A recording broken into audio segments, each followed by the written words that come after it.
Wala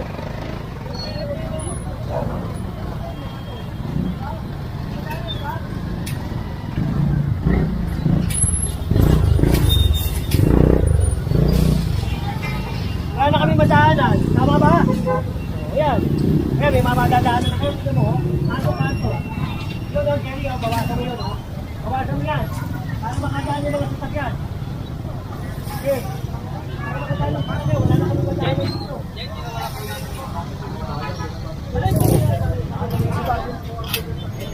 Sabi si General, sa akin walang problema. Wala na si General. Sige na, sige na.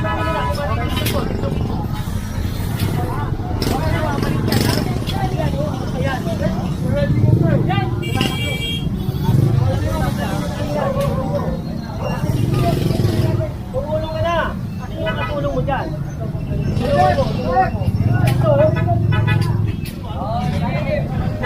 na kami madaanan eh.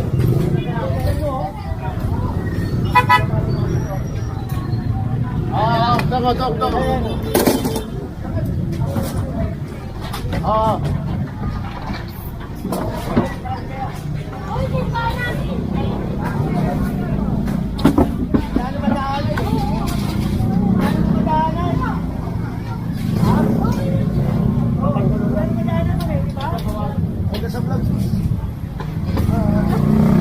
Kanya ako benta.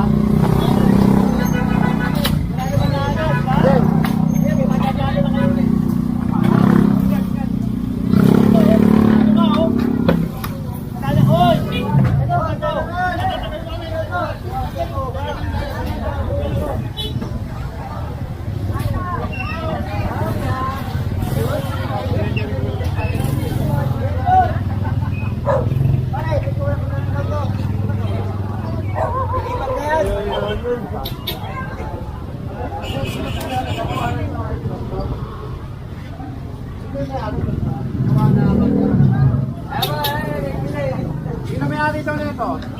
Ayan. Marami naman sa loob. Hindi, kasabi si General. Walang problema sa amin.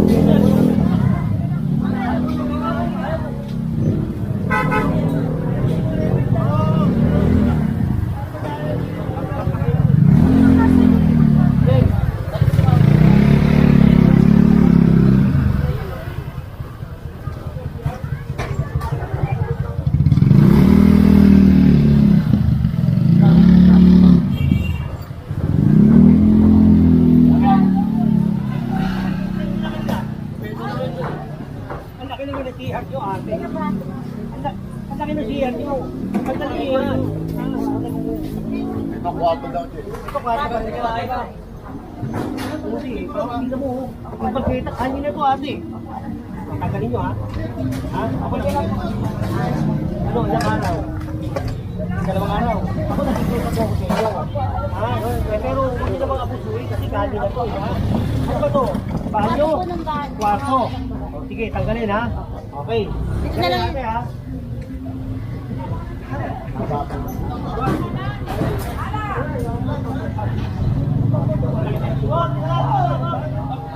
Si ate, wala naman daan, ano?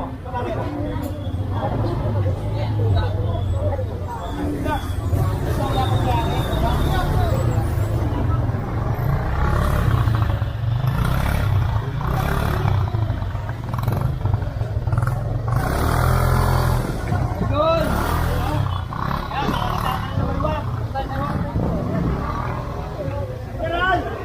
Pare, ito ha. Palawagin nyo to ha. Huwag ka dyan ha. Huwag na ha. Ito ha. Yan.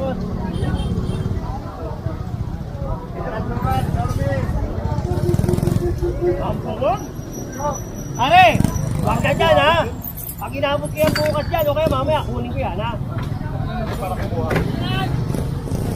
Ano, luwag ko pare. Oh,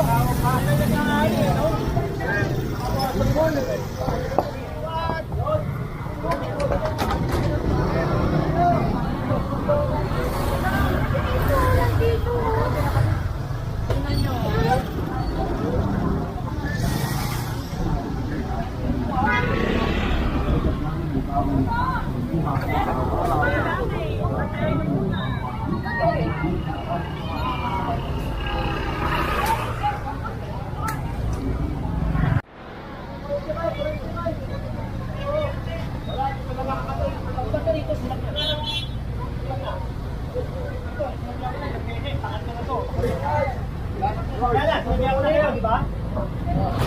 Wait, sinabi ako na po kayo, ate. Pangatlo na to. Apat na din. Pangatlo na ba ito?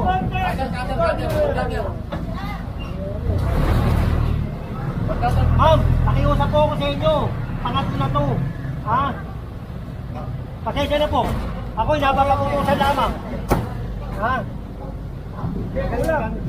Yan, nakalak. Pasensya na po ha. Pasensya na po kasi. Nagamit yan. Wala ko sila pang apat na. Pasensya na po. Pasensya na po kayo ha. Nakalaking kulong yata.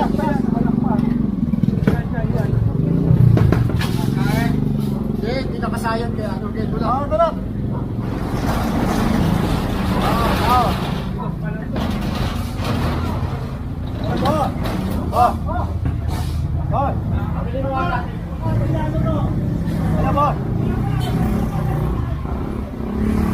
Babalik pa kami boss kasi kailangan mag-ipapay ito eh. Babalik pa kami boss. Kaya lang kinukuha lang namin itong pula. Ha? Oh, pabalik na kami dyan boss. Gutom na ako eh. Wala ko to. Wala.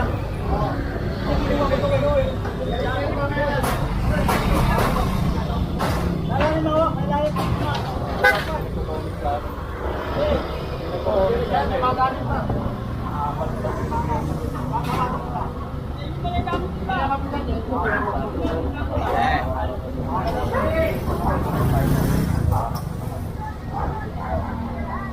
Motor mo rin.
Kasi marami naman sa loob. Baka mamaya mapagbitakan ako magnanakaw. Kaya sabi ko sa kanya, wala yung susi. O sige, total kinuha ko naman yung isa. O babalik ako yan. Ang importante, uunti-unti natin yan, mauubos yan. Paalala boss. Paalala sa mga nadaanan na before. Oo, ako paalala ko, sa mga batang tundo, mga taga Maynila, alam niyo naman yung obstruction eh. Tatanggalin na natin yan. Yung mga barangay, tinatanggal natin. Yan pa kayang napakaliliit. Magandang umaga sa inyo. Tatanggalin natin yan. Ubusin natin yan. Alright, yan mga puro no. Ayan. Obstruction sa kalsada.